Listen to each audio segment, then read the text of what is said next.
CM ಆಗಬೇಕು ಒಂದು ಸಲ ನಾನು ಅನ್ನುವಂಥದ್ದು KJ ಜಾರ್ಜ್ ಅವರಿಗೆ ಇಲ್ವಾ? ನನಗಿಲ್ಲ. ನನಗೆ ನಿಜವಾಗಿ ಹೇಳೋದಾದರೆ ನನಗೆ ಇಷ್ಟು ಸಿಕ್ಕಿದ ದೊಡ್ಡದು ಅಂತ ಇಟ್ಟಿದ್ದೀನಿ. ನಾನು ರಾಜಕೀಯ ಬಂದಾಗ ಯಾರು ನನಗೆ ಒತ್ತಾಯ ಮಾಡಿ ನೀವು ರಾಜಕೀಯಕ್ಕೆ ಬರಬೇಕು ಅಂತ ಯಾರು ಒತ್ತಾಯ ಮಾಡಲಿಲ್ಲ.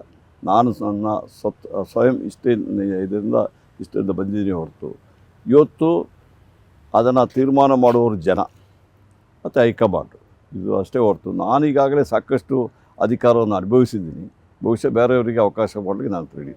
ಓಕೆ, ಈಗ ಸಾಕಷ್ಟು ಆಕಾಂಕ್ಷಿಗಳಿರುವಂತಹ ಸಂದರ್ಭದಲ್ಲಿ ನಾವು ನೋಡ್ತೀವಿ, ಅಂದರೆ ಈಗ KN ರಾಜಣ್ಣ ಅವ್ರ ಹೇಳಿಕೆ ಕೊಟ್ಟರು, ನೆಕ್ಸ್ಟ್ ಅವರು ನೋಡಬಹುದು DK ಶಿವಕುಮಾರ್ ಅವರ ಸಾರಥ್ಯದಲ್ಲೇ ಹೋಗ್ಬೋದು ಅಂತ ಹೇಳಿ.